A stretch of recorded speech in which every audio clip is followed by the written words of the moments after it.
ಶ್ರೀ ಗುರುಭ್ಯೋ ನಮಃ. ಸದಾಶಿವಸಮಾರಂಭಾಂ ಶಂಕರಾಚಾರ್ಯಮಧ್ಯಮಾಂ ಅಸ್ಮದಾಚಾರ್ಯಪರ್ಯಂತಾಂ ವಂದೇ ಗುರುಪರಂಪರಾಂ. ಸರ್ವಮಂಗಲಮಾಂಗಲ್ಯೆ ಶಿವೆ ಸರ್ವಾರ್ಥಸಾಧಿಕೆ ಶರಣ್ಯೆ ತ್ರ್ಯಂಬಕೆ ಗೌರಿ ನಾರಾಯಣಿ ನಮೋಸ್ತುತೆ. ನಮಸ್ಕಾರ ವೀಕ್ಷಕರೇ, ವಿನಾಯಕ್ ಆಸ್ಟ್ರೋಟಾಕ್ಸ್ಗೆ ತಮಗೆಲ್ಲರಿಗೂ ಆಧಾರದ ಸ್ವಾಗತ. ತಾವೆಲ್ಲರೂ ಕೂಡ 2024ರಲ್ಲಿ ನಮ್ಮ ಚಾನಲ್ನಲ್ಲಿ ಬಂದಿರತಕ್ಕಂತಹ ಎಲ್ಲ ವಿಡಿಯೋಗಳನ್ನು ಕೂಡ ನೋಡಿದ್ದೀರಿ, ಒಳ್ಳೆಯ ಪ್ರೋತ್ಸಾಹವನ್ನು ಕೊಟ್ಟಿದ್ದೀರಿ. ತಮ್ಮೆಲ್ಲ ಪ್ರೋತ್ಸಾಹಕ್ಕೆ ನಾನು ಆಭಾರಿಯಾಗಿದ್ದೇನೆ. ಅದೇ ರೀತಿಯಾಗಿ ಇವತ್ತಿನ ದಿವಸ 2025ರಲ್ಲಿ ಗ್ರಹಗಳು ಸಂಚರಿಸಿದಾಗ ಬರತಕ್ಕಂತಹ ಫಲಾಫಲಗಳು ಯಾವ ರೀತಿ ಇದೆ ಅಂತ ಹೇಳುವಂಥದ್ದನ್ನು ಇವತ್ತಿನ ದಿವಸ ಈ ವಿಡಿಯೋದಲ್ಲಿ ತಿಳಿದುಕೊಳ್ಳೋಣ.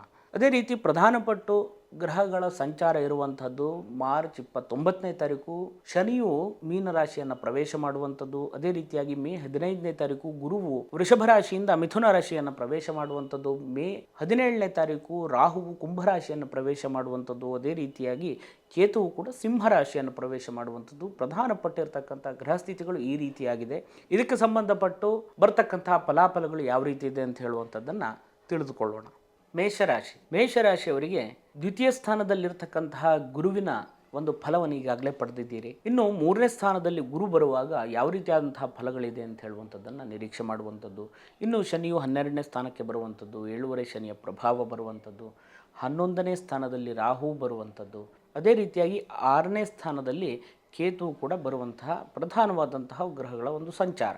ಈ ಒಂದು ಸಂದರ್ಭದಲ್ಲಿ ಸರ್ವೇಶ್ವರ ಕಾರಕನಾದಂತಹ ಗುರುವು 3ನೇ ಸ್ಥಾನದಲ್ಲಿರುವಂಥದ್ದು. 3ನೇ ಸ್ಥಾನದಲ್ಲಿರ್ತಕ್ಕಂಥ ಗುರುವಿನಿಂದಾಗಿ ಸ್ವಲ್ಪ ಆರೋಗ್ಯದಲ್ಲಿ ಕೂಡ ವ್ಯತ್ಯಾಸಗಳಾಗುವಂಥ ಸಾಧ್ಯತೆಗಳಿರುತ್ತೆ.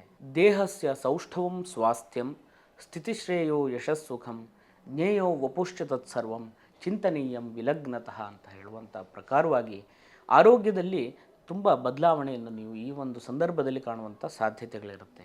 ವಾತಕ್ಕೆ ಸಂಬಂಧಪಟ್ಟು, ನೋವಿಗೆ ಸಂಬಂಧಪಟ್ಟು, 12ನೇ ಸ್ಥಾನದಲ್ಲಿರ್ತಕ್ಕಂಥ ಶನಿಯಿಂದಾಗಿ ಕಾಲಿಗೆ ಸಂಬಂಧಪಟ್ಟು, ಕಾಲು ಪಾದಕ್ಕೆ ಸಂಬಂಧಪಟ್ಟಿರ್ತಕ್ಕಂತಹ ನೋವುಗಳು ಅಥವಾ ಅಪಘಾತಗಳು ಕೂಡ ಬರುವಂಥ ಸಾಧ್ಯತೆಗಳು ಈ ಸಂದರ್ಭದಲ್ಲಿರುತ್ತೆ. ನಿಮ್ಮ ಒಂದು ಕೆಲಸ ಕಾರ್ಯದ ವಿಷಯದಲ್ಲಿ ನೋಡುವುದಾದರೆ ನಿಮಗೆ ಉನ್ನತ ರೀತಿಯಾದಂತಹ ಒಂದು ಸಹಾಯ ಸಹಕಾರಗಳು ಕೂಡ ನಿಮ್ಮ ಕೆಲಸದಲ್ಲಿ ಸಿಗುವಂಥ ಸಾಧ್ಯತೆಗಳಿರುತ್ತೆ. ಸಹೋದರರೊಂದಿಗೆ ಹಳೆಯ ವೈಮನಸ್ಸುಗಳಿದ್ದರೂ ಕೂಡ ಅದನ್ನು ಬಿಟ್ಟು ಉತ್ತಮ ರೀತಿಯಲ್ಲಿ ಕುಟುಂಬ ಜೀವನದಲ್ಲಿ ಸಂಸಾರವನ್ನು ನಡೆಸುವಂತಹ ವಿಷಯದಲ್ಲಿ ಒಳ್ಳೆಯ ಫಲವನ್ನು ನೀವು ಈ ಸಂದರ್ಭದಲ್ಲಿ ಕಾಣ್ತೀರಿ. ದ್ವಿತೀಯ ಸ್ಥಾನ ಶುಕ್ರನ ಒಂದು ಕ್ಷೇತ್ರ ಆಗಿರೋದ್ರಿಂದಾಗಿ ಶುಕ್ರನ ಸಂಚಾರವು ಕೂಡ ಒಳ್ಳೆಯ ರೀತಿಯಾದಂಥ ಫಲವನ್ನು ನಿಮ್ಮ ಕುಟುಂಬದಲ್ಲಿ ಕೊಡುವಂಥದ್ದು. ಹಣಕ್ಕೆ ಸಂಬಂಧಪಟ್ಟಿರ್ತಕ್ಕಂಥ ವಿಷಯದಲ್ಲಿ ಕೂಡ ಒಳ್ಳೆಯ ಫಲವನ್ನು ಈ ಸಂದರ್ಭದಲ್ಲಿ ನೀವು ಕಾಣ್ತೀರಿ. ಇನ್ನು 4ನೇ ಸ್ಥಾನದಲ್ಲಿ ನೋಡುವಾಗ ವಾಹನಕ್ಕೆ ಸಂಬಂಧಪಟ್ಟು, ಕ್ಷೇತ್ರಕ್ಕೆ ಸಂಬಂಧಪಟ್ಟು ಮತ್ತು ತಾಯಿಯ ಆರೋಗ್ಯಕ್ಕೂ ಸಂಬಂಧಪಟ್ಟಿರ್ತಕ್ಕಂಥ ಸ್ಥಾನವಾಗಿರೋದ್ರಿಂದಾಗಿ ತಾಯಿಯ ಆರೋಗ್ಯದಲ್ಲಿ ವಿಶೇಷವಾಗಿರ್ತಕ್ಕಂಥ ಕಾಳಜಿಯನ್ನು ಈ ಒಂದು ಸಂದರ್ಭದಲ್ಲಿ ನೀವು ತಗೊಳ್ಬೇಕಾದಂಥ ಅವಶ್ಯಕತೆಗಳಿದೆ.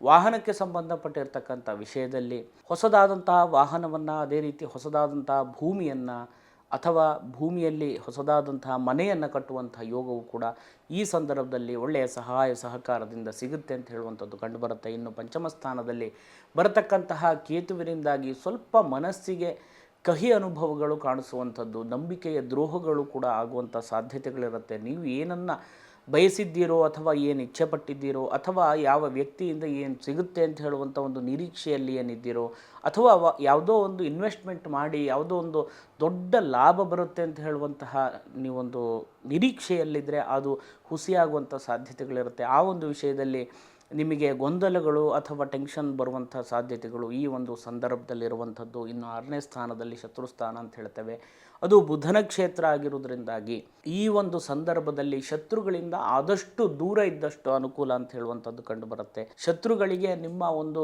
ವಿಶೇಷವಾಗಿರ್ತಕ್ಕಂಥ ಸ್ಥಾನಮಾನಗಳ ಮೂಲಕವಾಗಿ ನಿಮ್ಮನ್ನು ನೀವು ತೋರಿಸ್ಕೊಳ್ಳುವಂಥದ್ದಿರಬಹುದು ಅಥವಾ ಶತ್ರು ಬಾಧೆಗಳು ಅಥವಾ ಶತ್ರುಗಳಿಂದ ಭೀತಿಗಳು ಕೂಡ ಈ ಒಂದು ಸಂದರ್ಭದಲ್ಲಿ ಬರುವಂಥ ಸಾಧ್ಯತೆಗಳಿರುತ್ತೆ. ಋಣ ಬಾಧ್ಯತೆಗಳು ಬರುವಂಥ ಸಾಧ್ಯತೆಗಳಿರುತ್ತೆ. ಅತಿಯಾದಂತಹ ಖರ್ಚಿನಿಂದ ಬೇಸತ್ತು ಹೋಗುವಂಥ ಸಾಧ್ಯತೆಗಳು ಕೂಡ ಈ ಒಂದು ಸಂದರ್ಭದಲ್ಲಿರುತ್ತೆ. ಅದನ್ನು ಸರಿಯಾದಂತಹ ರೀತಿಯಲ್ಲಿ ಖರ್ಚಾದರೆ ಸರಿ, ಅದು ದುರ್ವ್ಯಸನಕ್ಕೋ ಅಥವಾ ದುಶ್ಚಟಕ್ಕೋ ದುರಾಚಾರಕ್ಕೋ ಅಥವಾ ಅನಾರೋಗ್ಯದಿಂದಾಗಿ ಆಸ್ಪತ್ರೆಗೂ ಖರ್ಚಾಗುವಂಥದ್ದು ಕೂಡ ಒಂದು ದುಃಖವಾಗಿರುವಂತಹ ಸಂಗತಿ ಆಗಿರೋದ್ರಿಂದಾಗಿ ಆ ಒಂದು ವಿಷಯದಲ್ಲಿ ವಿಶೇಷವಾದಂತಹ ಕಾಳಜಿಯನ್ನು ತೆಕ್ಕೊಂಡು ಸಮಯದಲ್ಲಿ ಯಾವ ನಿರ್ಧಾರವನ್ನು ತೆಕ್ಕೊಂಡ್ರೆ ಅನುಕೂಲ ಅಂತ ಹೇಳುವಂಥದ್ದು ಅನಿಸುತ್ತೋ ಆ ಒಂದು ವಿಶೇಷವಾದಂತಹ ಕಾರ್ಯವನ್ನು ಮಾಡಿಕೊಂಡು ಮುಂದೆ ಹೋದರೆ ಒಳ್ಳೆ ರೀತಿಯಾದಂಥ ಫಲವನ್ನು ಈ ಸಂದರ್ಭದಲ್ಲಿ ಕಾಣಬಹುದು. ವಿವಾಹಕ್ಕೋಸ್ಕರವಾಗಿ ಪ್ರಯತ್ನವನ್ನು ಮಾಡ್ತಾ ಇದ್ದರೆ ಈ ಒಂದು ಸಂದರ್ಭದಲ್ಲಿ ಸರಿಯಾದಂತಹ ಸಂಬಂಧಗಳು ಕೂಡಿ ಬರದೆ ಹೆಚ್ಚಿಗೆ ನೀವು ಹುಡುಕಬೇಕಾದಂತಹ ಪರಿಸ್ಥಿತಿಗಳು ಕೂಡ ಆಗುವಂಥ ಸಾಧ್ಯತೆಗಳಿರುತ್ತೆ. ಅಥವಾ ಯಾವುದಾದ್ರೂ ಸಂಬಂಧಗಳು ಕೂಡಿ ಬಂದರೂ ಕೂಡ ನಿಮ್ಮ ಮೇಲೆ ಅಪವಾದಗಳು ಕೂಡ ಬರುವಂಥ ಸಾಧ್ಯತೆಗಳಿರುತ್ತೆ. ಅದರಿಂದಾಗಿ ರಿಜೆಕ್ಟ್ ಆಗುವಂಥ ಸಾಧ್ಯತೆಯು ಕೂಡ ಈ ಒಂದು ಸಂದರ್ಭದಲ್ಲಿರುತ್ತೆ. ಧೃತಿಗೆಡಬೇಡಿ, ಧೈರ್ಯವಾಗಿರಿ.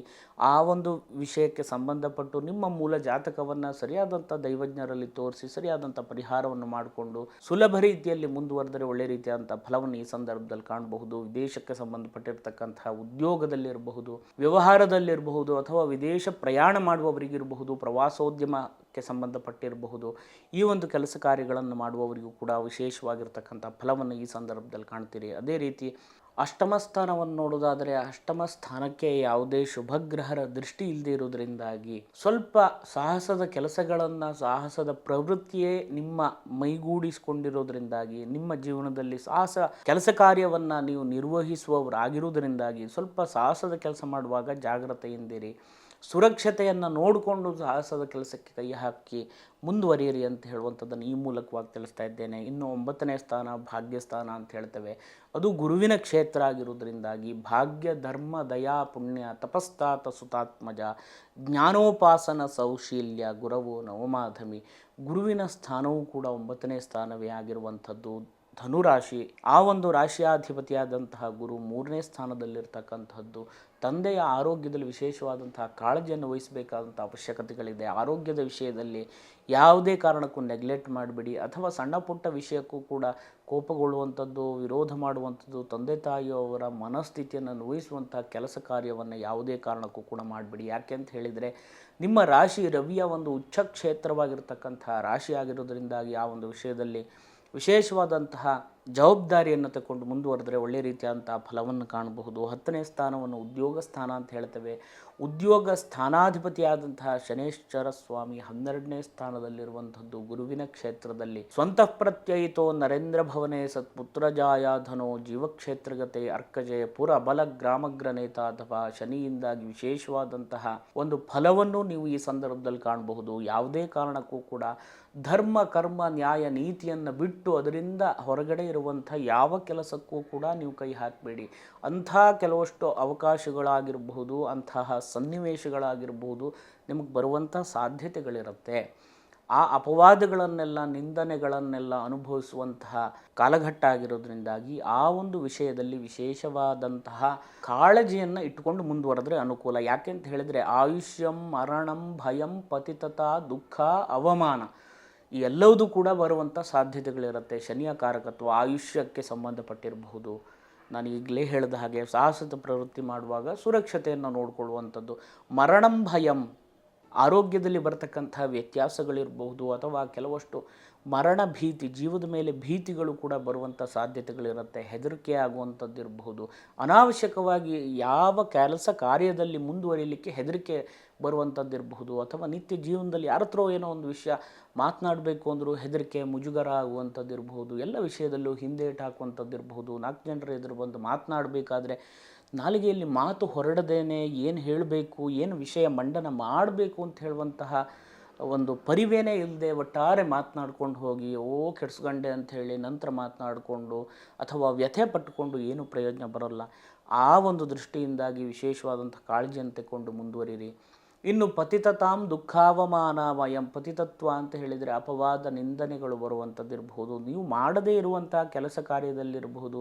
ನಿಮ್ಮ ಜವಾಬ್ದಾರಿ ಅದರಲ್ಲಿ ಅಲ್ಪ ಸ್ವಲ್ಪ ಇರಬಹುದು, ಅಥವಾ ನೀವು ಅದರಲ್ಲಿ ಏನೋ ಒಂದು ಸಣ್ಣ ಪುಟ್ಟ ಇನ್ವಾಲ್ವ್ಮೆಂಟ್ ಇದ್ದರೂ ಕೂಡ ಅಷ್ಟು ದೊಡ್ಡ ಜವಾಬ್ದಾರಿಯನ್ನು ಅಥವಾ ಅಪವಾದವನ್ನು ನೀವು ಹೊರಬೇಕಾದಂಥ ಅವಶ್ಯಕತೆಗಳಿರೋದಿಲ್ಲ. ಆದರೂ ಕೂಡ ನೀವು ಅಪವಾದವನ್ನು ಅನುಭವಿಸುವಂಥ ಸಾಧ್ಯತೆ ಈ ಒಂದು ಸಂದರ್ಭದಲ್ಲಿರುತ್ತೆ. ಶನಿಯಿಂದಾಗಿ ಬರತಕ್ಕಂತಹ ಈ ಅಪವಾದ ನಿಂದನೆಗಳಿಂದಾಗಿ ಮನಸ್ಸನ್ನು ನೀವು ಹಾಳು ಮಾಡಿಕೊಳ್ಬೇಡಿ, ಅಥವಾ ಆತ್ಮವಿಶ್ವಾಸವನ್ನು ಕಳ್ಕೊಳ್ಬೇಡಿ. ಜೀವನ ಅಷ್ಟೇ ಆಯಿತು ಅಂತ ಅಲ್ಲ, ಬರತಕ್ಕಂತಹ ಪ್ರತಿಯೊಂದು ಸಮಯವೂ ಕೂಡ ಕಾಲನ ಒಂದು ನಿರೀಕ್ಷಣೆಯಲ್ಲಿರ್ತಕ್ಕಂಥದ್ದು. ಕರ್ಮ ಧರ್ಮಗಳನ್ನು ಸರಿದೂಗಿಸಿಕೊಂಡು ಭಗವಂತ ಸತ್ಯಕ್ಕೆ ಜಯವನ್ನು ಖಂಡಿತವಾಗಿ ಕೊಡ್ತಾರೆ. ಯಾವುದೇ ಕಾರಣಕ್ಕೂ ಯೋಚನೆ ಮಾಡಲಿಕ್ಕೆ ಹೋಗಬೇಡಿ.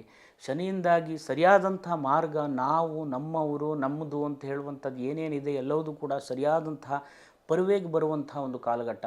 ಇನ್ನೊಬ್ಬರು ಹೇಳುವಂಥದ್ದು ಬೇರೆ ಆದರೂ ಕೂಡ ಪ್ರತಿಯೊಬ್ಬ ಮನುಷ್ಯನಲ್ಲಿಯೂ ಕೂಡ ಅಹಂಕಾರಗಳಿರುತ್ತೆ. ಆ ಒಂದು ಬೀಗುವಿಕೆಯಿಂದ ನಿಮ್ಮ ಒಂದು ಕೆಲವಷ್ಟು ಗೌರವಗಳನ್ನು ಕಳ್ಕೊಳ್ಳುವಂತಹ ವ್ಯವಸ್ಥೆಗಳನ್ನು ಮಾಡ್ಕೊಳ್ಳಿಕ್ಕೆ ಹೋಗ್ಬಿಡಿ. ಆದಷ್ಟು ತಗ್ಗಿ ಬಗ್ಗಿ ನಡೆದು ಸಮಯಗಳೆಲ್ಲ ಕೆಟ್ಟಿರುವಾಗ ಹಗ್ಗವು ಹಾವಾಗುವಂಥ ಸಾಧ್ಯತೆಗಳು ಕೂಡ ಇರೋದರಿಂದ ಸ್ವಲ್ಪ ಜಾಗ್ರತೆಯಿಂದ ತಗ್ಗಿ ಬಗ್ಗಿ ನಡೆದು ಯಾವುದೇ ರೀತಿ ಗಲಾಟೆ ಗೌಜಿಗಳನ್ನು ಮಾಡಿಕೊಳ್ಳದೇನೆ ಮುಂದುವರೆದ್ರೆ ಒಳ್ಳೆಯ ರೀತಿಯಾದಂತಹ ಫಲವನ್ನು ಕೂಡ ನೀವು ಈ ಸಂದರ್ಭದಲ್ಲಿ ಕಾಣ್ತೀರಿ.